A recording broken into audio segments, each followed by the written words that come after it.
Labas, esu Austėja, studijuoju Vilnius Tech dirbtinio intelekto inžinerijos studijų programą. Noriu tau papasakoti apie ją. Daugelis iš mūsų jau susidūrėme su dirbtiniu intelektu. Naudojam chatbotus, žinomus ChatGPT, Gemini, galima daug jų išvardinti. Naudojant dirbtinį intelektą kaip įrankį, kuriant programinę įrangą, susidūrėme su problema, nes turim kažkaip jį integruoti į turimą programą. Tam reikia žinių.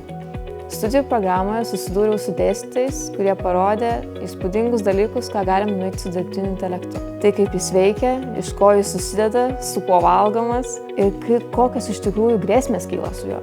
Atsirado ne tik žinios apie tai, kas tai yra ir kaip galima panaudoti, bet ir kartu atsakomybė, kuri ateina naudojant dirbtinį intelektą.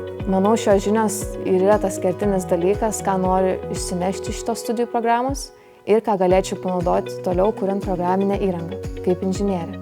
Dedikuočiau šitą studijų programą ne tik inžinieriams ir programuotojams, bet ir verslininkams ar vadovams, kurie planuoja įdiegti dirbtinio intelekto sprendimus savo projektuose ir produktuose.